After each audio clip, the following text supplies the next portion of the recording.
Chapter 1. These are the names of the sons of Israel who went to Egypt with Jacob, each with his family: Reuben, Simeon, Levi, and Judah; Issachar, Zebulun, and Benjamin; Dan and Naphtali, Gad and Asher. The descendants of Jacob numbered 70 in all. Joseph was already in Egypt. Now Joseph and all his brothers and all that generation died. But the Israelites were fruitful and multiplied greatly and became exceedingly numerous, so that the land was filled with them. Then a new king, who did not know about Joseph, came to power in Egypt. "Look," he said to his people, "the Israelites have become much too numerous for us. Come, we must deal shrewdly with them, or they will become even more numerous, and, if war breaks out, will join our enemies, fight against us, and leave the country."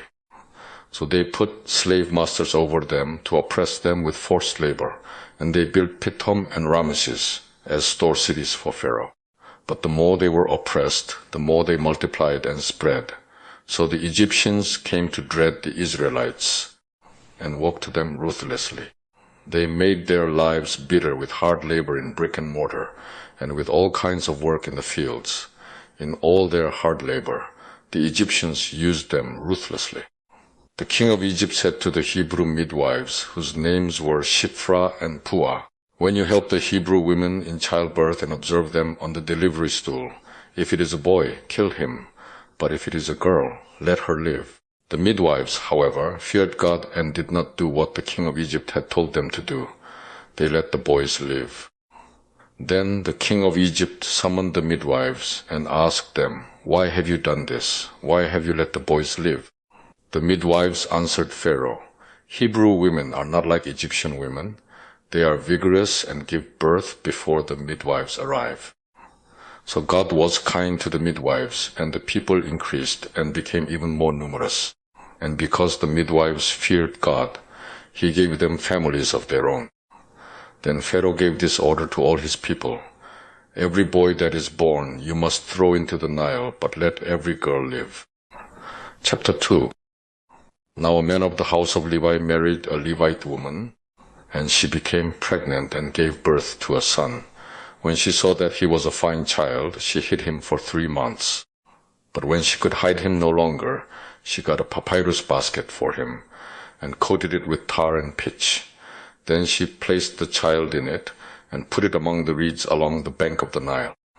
His sister stood at a distance to see what would happen to him. Then Pharaoh's daughter went down to the Nile to bathe, and her attendants were walking along the river bank. She saw the basket among the reeds, and sent her slave girl to get it. She opened it and saw the baby. He was crying, and she felt sorry for him. "This is one of the Hebrew babies," she said. Then his sister asked Pharaoh's daughter, "Shall I go and get one of the Hebrew women to nurse the baby for you?" "Yes, go," she answered, and the girl went and got the baby's mother. Pharaoh's daughter said to her, "Take this baby and nurse him for me, and I will pay you." So the woman took the baby and nursed him. When the child grew older, she took him to Pharaoh's daughter, and he became her son. She named him Moses, saying, "I drew him out of the water." One day, after Moses had grown up, he went out to where his own people were and watched them at their hard labor. He saw an Egyptian beating a Hebrew, one of his own people. Glancing this way and that and seeing no one, he killed the Egyptian and hid him in the sand. The next day he went out and saw 2 Hebrews fighting. He asked the one in the wrong, "Why are you hitting your fellow Hebrew?" The man said, "Who made you ruler and judge over us? Are you thinking of killing me as you killed the Egyptian?" Then Moses was afraid and thought, "What I did must have become known." When Pharaoh heard of this, he tried to kill Moses, but Moses fled from Pharaoh and went to live in Midian, where he sat down by a well. Now a priest of Midian had 7 daughters, and they came to draw water and filled the troughs to water their father's flock. Some shepherds came along and drove them away, but Moses got up and came to their rescue and watered their flock. When the girls returned to Reuel their father, he asked them, "Why have you returned so early today?" They answered, "An Egyptian rescued us from the shepherds. He even drew water for us and watered the flock." "And where is he?" he asked his daughters. "Why did you leave him? invite him to have something to eat. Moses agreed to stay with the man, who gave his daughter Zipporah to Moses in marriage. Zipporah gave birth to a son, and Moses named him Gershom, saying, I have become an alien in a foreign land. During that long period, the king of Egypt died. The Israelites groaned in their slavery and cried out, and their cry for help because of their slavery went up to God. God heard their groaning, and he remembered his covenant with Abraham, with Isaac, and with Jacob. So God looked on the Israelites and was concerned about them. Chapter 3. Now Moses was tending the flock of Jethro, his father-in-law, the priest of Midian, and he led the flock to the far side of the desert and came to Horeb, the mountain of God. There, the angel of the Lord appeared to him in flames of fire from within a bush. Moses saw that, though the bush was on fire, it did not burn up. So Moses thought, I will go over and see this strange sight, why the bush does not burn up. When the Lord saw that he had gone over to look, God called to him from within the bush, Moses, Moses. And Moses said, Here I am. Do not come any closer, God said. Take off your sandals, for the place where you are standing is holy ground. Then he said, I am the God of your father, the God of Abraham, the God of Isaac, and the God of Jacob. At this, Moses hid his face, because he was afraid to look at God.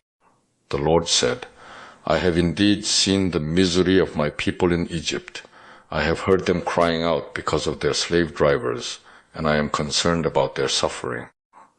So I have come down to rescue them from the hand of the Egyptians, and to bring them up out of that land into a good and spacious land, a land flowing with milk and honey, the home of the Canaanites, Hittites, Amorites, Perizzites, Hivites, and Jebusites. And now the cry of the Israelites has reached me, and I have seen the way the Egyptians are oppressing them. So now, go, I am sending you to Pharaoh to bring my people, the Israelites, out of Egypt. But Moses said to God, Who am I that I should go to Pharaoh and bring the Israelites out of Egypt? And God said, I will be with you, and this will be the sign to you that it is I who have sent you. When you have brought the people out of Egypt, you will worship God on this mountain. Moses said to God, Suppose I go to the Israelites and say to them, The God of your fathers has sent me to you, and they ask me, What is his name? Then what shall I tell them? God said to Moses, I am who I am. This is what you are to say to the Israelites. I am has sent me to you. God also said to Moses, Say to the Israelites, The Lord, the God of your fathers, the God of Abraham, the God of Isaac, and the God of Jacob has sent me to you. This is my name forever, the name by which I am to be remembered from generation to generation. Go, assemble the elders of Israel and say to them, The Lord, the God of your fathers, the God of Abraham, Isaac, and Jacob, appeared to me and said, I have watched over you and have seen what has been done to you in Egypt. And I have promised to bring you up out of your misery in Egypt into the land of the Canaanites, Hittites, Amorites, Perizzites, Hivites, and Jebusites, a land flowing with milk and honey. The elders of Israel will listen to you. Then you and the elders are to go to the king of Egypt and say to him, The Lord, the God of the Hebrews, has met with us. Let us take a 3-day journey into the desert to offer sacrifices to the Lord our God. But I know that the king of Egypt will not let you go, unless a mighty hand compels him. So I will stretch out my hand and strike the Egyptians with all the wonders that I will perform among them. After that, he will let you go. And I will make the Egyptians favorably disposed toward this people, so that when you leave, you will not go empty-handed. Every woman is to ask her neighbor and any woman living in her house for articles of silver and gold and for clothing, which you will put on your sons and daughters. And so you will plunder the Egyptians. Chapter 4. Moses answered, What if they do not believe me or listen to me and say, The Lord did not appear to you? Then the Lord said to him, What is that in your hand? A staff, he replied. The Lord said, Throw it on the ground. Moses threw it on the ground, and it became a snake, and he ran from it. Then the Lord said to him, Reach out your hand and take it by the tail. So Moses reached out and took hold of the snake, and it turned back into a staff in his hand. This, said the Lord, is so that they may believe that the Lord, the God of their fathers, the God of Abraham, the God of Isaac, and the God of Jacob, has appeared to you." Then the Lord said, "Put your hand inside your cloak." So Moses put his hand into his cloak, and when he took it out, it was leprous, like snow. "Now put it back into your cloak," he said. So Moses put his hand back into his cloak, and when he took it out, it was restored, like the rest of his flesh. Then the Lord said, "If they do not believe you or pay attention to the first miraculous sign, they may believe the second. But if they do not believe these two signs or listen to you, take some water from the Nile and pour it on the dry ground.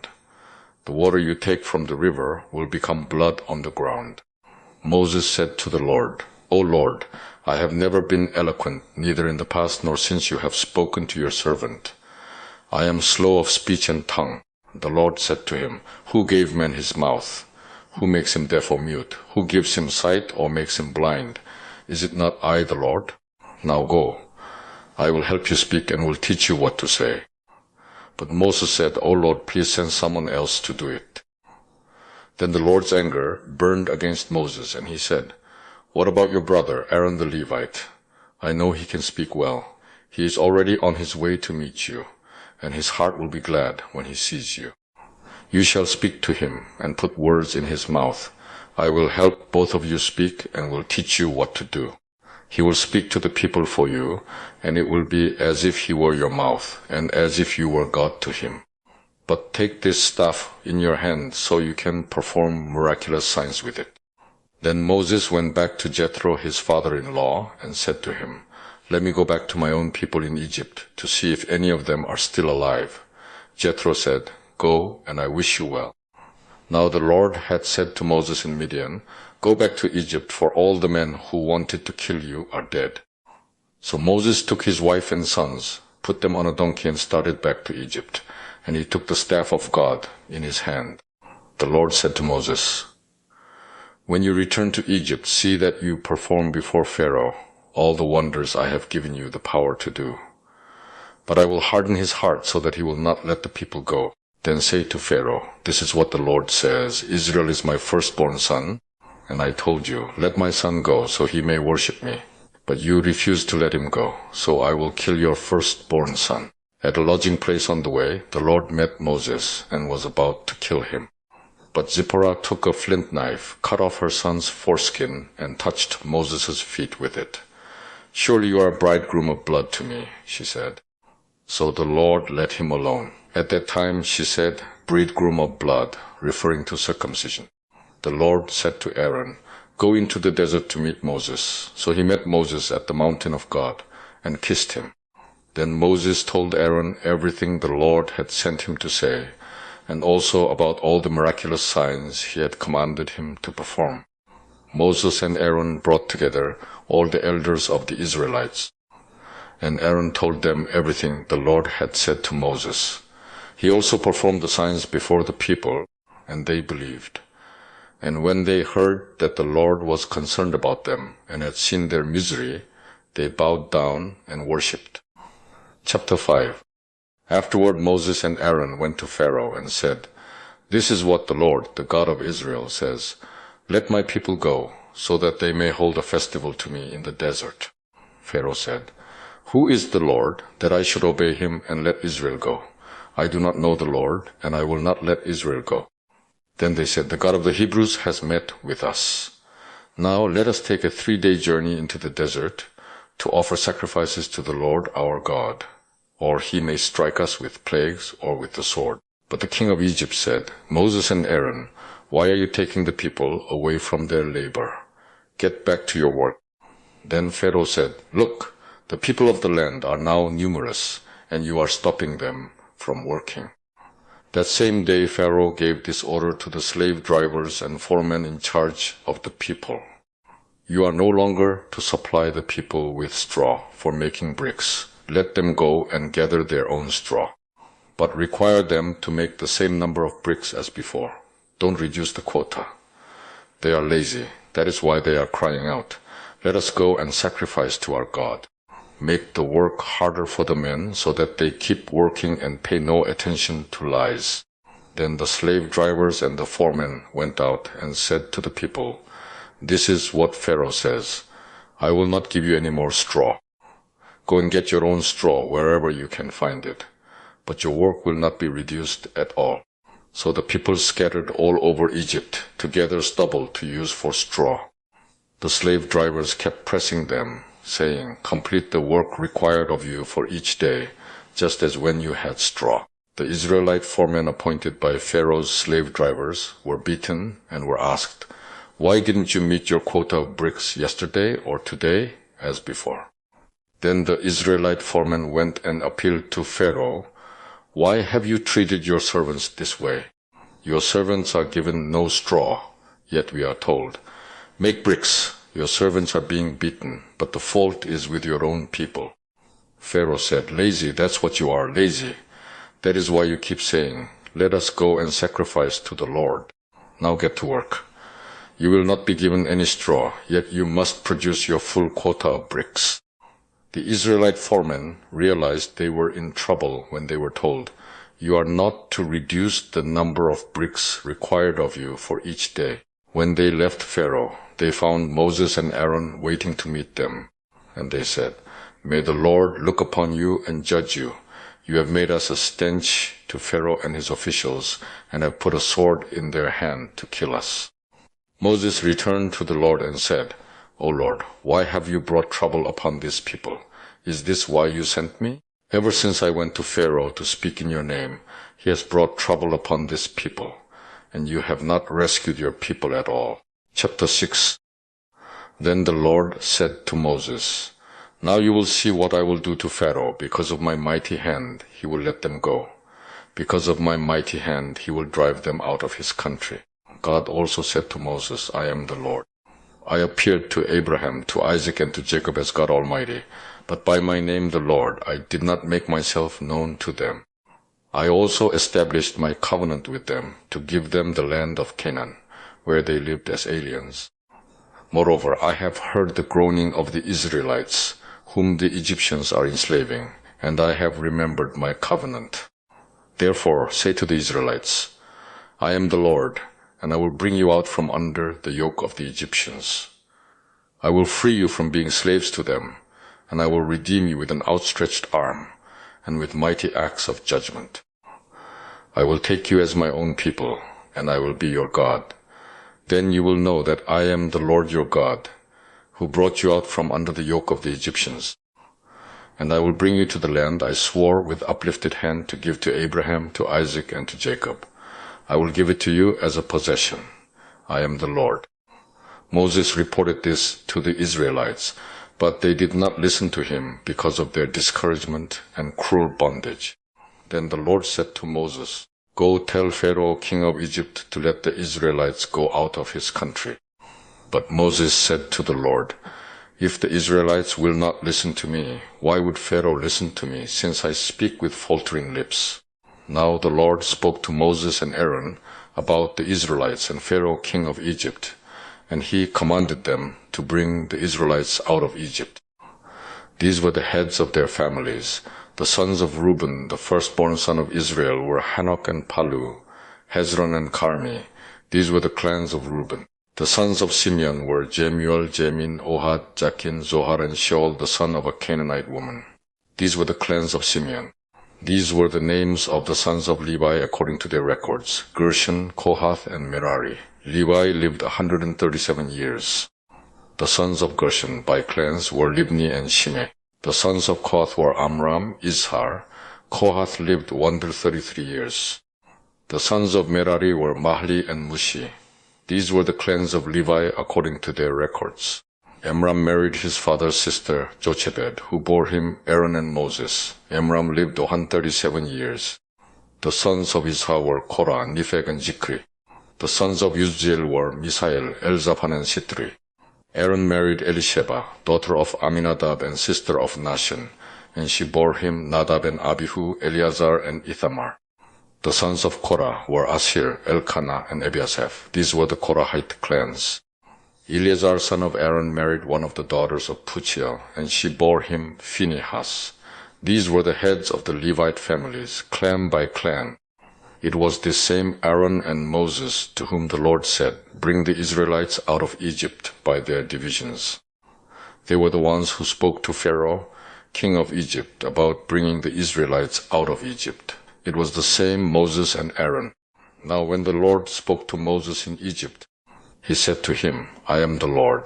Tell Pharaoh, king of Egypt, everything I tell you." But Moses said to the Lord, "Since I speak with faltering lips, why would Pharaoh listen to me?" Chapter 7.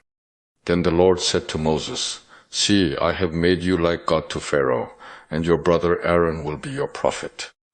You are to say everything I command you, and your brother Aaron is to tell Pharaoh to let the Israelites go out of his country. But I will harden Pharaoh's heart, and though I multiply my miraculous signs and wonders in Egypt, he will not listen to you. Then I will lay my hand on Egypt, and with mighty acts of judgment I will bring out my divisions, my people the Israelites. And the Egyptians will know that I am the Lord when I stretch out my hand against Egypt and bring the Israelites out of it." Moses and Aaron did just as the Lord commanded them. Moses was 80 years old and Aaron 83 when they spoke to Pharaoh. The Lord said to Moses and Aaron, "When Pharaoh says to you, 'Perform a miracle,' then say to Aaron, 'Take your staff and throw it down before Pharaoh, and it will become a snake.'" So Moses and Aaron went to Pharaoh and did just as the Lord commanded. Aaron threw his staff down in front of Pharaoh and his officials, and it became a snake. Pharaoh then summoned wise men and sorcerers, and the Egyptian magicians also did the same things by their secret arts. Each one threw down his staff, and it became a snake. But Aaron's staff swallowed up their staffs. Yet Pharaoh's heart became hard, and he would not listen to them, just as the Lord had said. Then the Lord said to Moses, "Pharaoh's heart is unyielding. He refuses to let the people go. Go to Pharaoh in the morning as he goes out to the water. Wait on the bank of the Nile to meet him, and take in your hand the staff that was changed into a snake. Then say to him, 'The Lord, the God of the Hebrews, has sent me to say to you, let my people go, so that they may worship me in the desert. But until now you have not listened. This is what the Lord says. By this you will know that I am the Lord. With the staff that is in my hand, I will strike the water of the Nile, and it will be changed into blood. The fish in the Nile will die, and the river will stink. The Egyptians will not be able to drink its water." The Lord said to Moses, "Tell Aaron, take your staff and stretch out your hand over the waters of Egypt, over the streams and canals, over the ponds and all the reservoirs, and they will turn to blood. Blood will be everywhere in Egypt, even in the wooden buckets and stone jars." Moses and Aaron did just as the Lord had commanded. He raised his staff in the presence of Pharaoh and his officials, and struck the water of the Nile, and all the water was changed into blood. The fish in the Nile died, and the river smelled so bad that the Egyptians could not drink its water. Blood was everywhere in Egypt. But the Egyptian magicians did the same things by their secret arts, and Pharaoh's heart became hard. He would not listen to Moses and Aaron, just as the Lord had said. Instead, he turned and went into his palace, and did not take even this to heart. And all the Egyptians dug along the Nile to get drinking water, because they could not drink the water of the river. 7 days passed after the Lord struck the Nile. Chapter 8. Then the Lord said to Moses, "Go to Pharaoh and say to him, 'This is what the Lord says, let my people go, so that they may worship me. If you refuse to let them go, I will plague your whole country with frogs. The Nile will teem with frogs. They will come up into your palace and your bedroom, and onto your bed, into the houses of your officials, and on your people, and into your ovens and kneading troughs. The frogs will go up on you and your people and all your officials.' Then the Lord said to Moses, 'Tell Aaron, stretch out your hand with your staff over the streams and canals and ponds, and make frogs come up on the land of Egypt.' So Aaron stretched out his hand over the waters of Egypt, and the frogs came up and covered the land. But the magicians did the same things by their secret arts. They also made frogs come up on the land of Egypt. Pharaoh summoned Moses and Aaron and said, Pray to the Lord to take the frogs away from me and my people, and I will let your people go to offer sacrifices to the Lord." Moses said to Pharaoh, "I leave to you the honor of setting the time for me to pray for you and your officials and your people, that you and your houses may be rid of the frogs, except for those that remain in the Nile." "Tomorrow," Pharaoh said. Moses replied, "It will be as you say, so that you may know there is no one like the Lord our God. The frogs will leave you and your houses, your officials and your people. They will remain only in the Nile." After Moses and Aaron left Pharaoh, Moses cried out to the Lord about the frogs he had brought on Pharaoh. And the Lord did what Moses asked. The frogs died in the houses, in the courtyards, and in the fields. They were piled into heaps, and the land reeked of them. But when Pharaoh saw that there was relief, he hardened his heart and would not listen to Moses and Aaron, just as the Lord had said. Then the Lord said to Moses, "Tell Aaron, stretch out your staff and strike the dust of the ground, and throughout the land of Egypt the dust will become gnats." They did this, and when Aaron stretched out his hand with the staff and struck the dust of the ground, gnats came upon men and animals. All the dust throughout the land of Egypt became gnats. But when the magicians tried to produce gnats by their secret arts, they could not, and the gnats were on men and animals. The magicians said to Pharaoh, "This is the finger of God." But Pharaoh's heart was hard, and he would not listen, just as the Lord had said. Then the Lord said to Moses, "Get up early in the morning and confront Pharaoh as he goes to the water, and say to him, 'This is what the Lord says, let my people go, so that they may worship me. If you do not let my people go, I will send swarms of flies on you and your officials, on your people and into your houses. The houses of the Egyptians will be full of flies, and even the ground where they are. But on that day I will deal differently with the land of Goshen, where my people live. No swarms of flies will be there, so that you will know that I, the Lord, am in this land. I will make a distinction between my people and your people. This miraculous sign will occur tomorrow." And the Lord did this. Then swarms of flies poured into Pharaoh's palace and into the houses of his officials, and throughout Egypt the land was ruined by the flies. Then Pharaoh summoned Moses and Aaron and said, "Go, sacrifice to your God here in the land."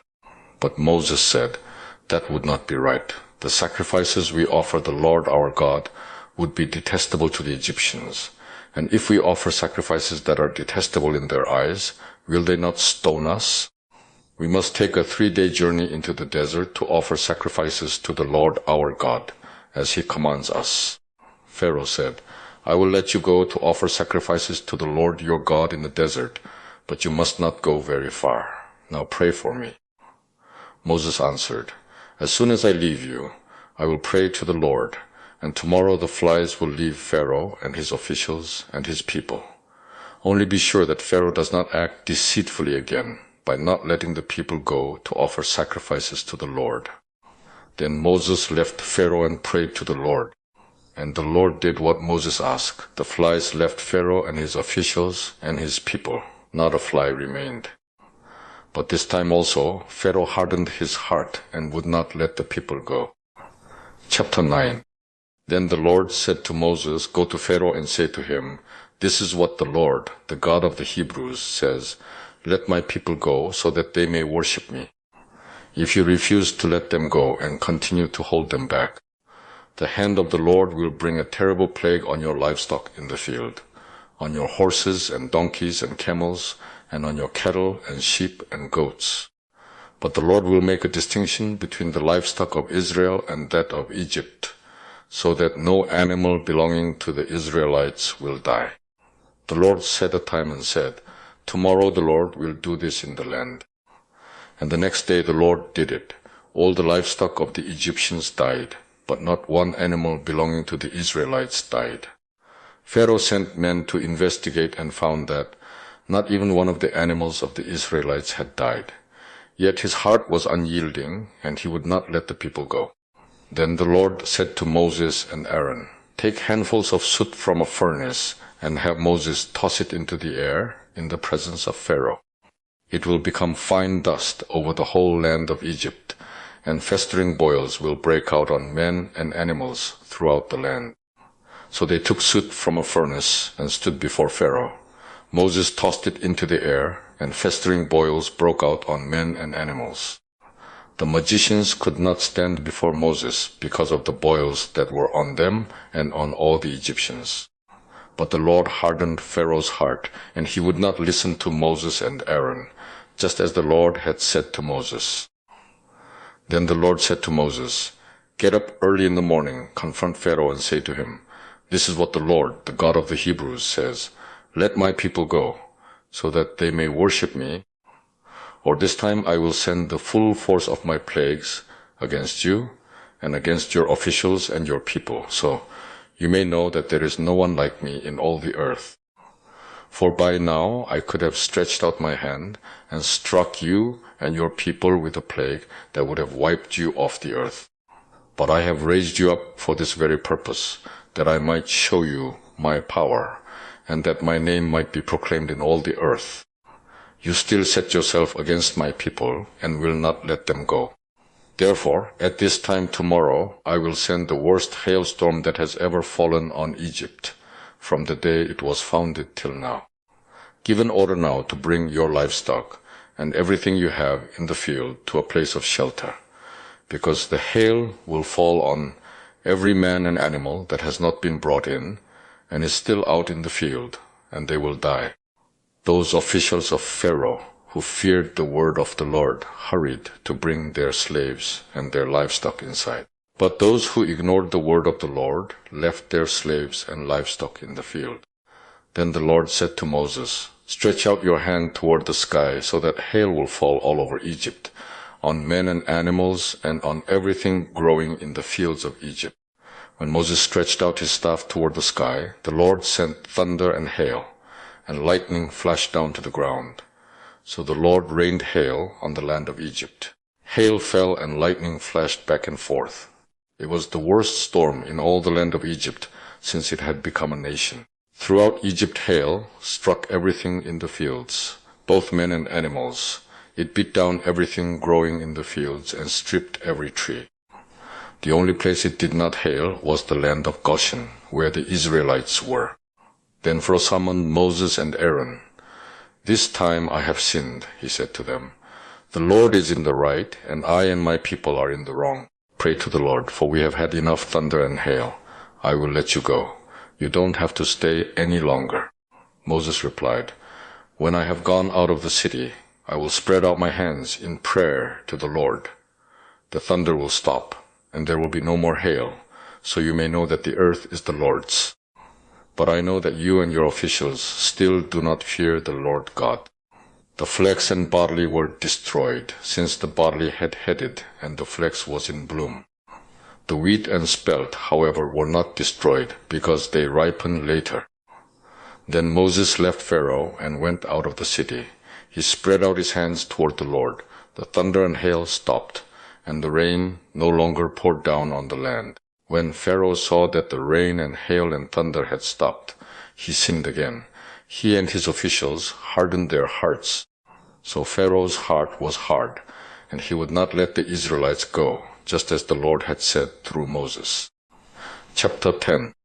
Then the Lord said to Moses, "Go to Pharaoh, for I have hardened his heart and the hearts of his officials, so that I may perform these miraculous signs of mine among them, that you may tell your children and grandchildren how I dealt harshly with the Egyptians and how I performed my signs among them, and that you may know that I am the Lord."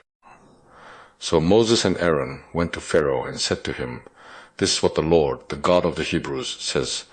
How long will you refuse to humble yourself before me? Let my people go, so that they may worship me. If you refuse to let them go, I will bring locusts into your country tomorrow. They will cover the face of the ground so that it cannot be seen. They will devour what little you have left after the hail, including every tree that is growing in your fields. They will fill your houses and those of all your officials and all the Egyptians, something neither your fathers nor your forefathers have ever seen, from the day they settled in this land till now. Then Moses turned and left Pharaoh. Pharaoh's officials said to him, "How long will this man be a snare to us? Let the people go, so that they may worship the Lord their God. Do you not yet realize that Egypt is ruined?" Then Moses and Aaron were brought back to Pharaoh. "Go, worship the Lord your God," he said, "but just who will be going?"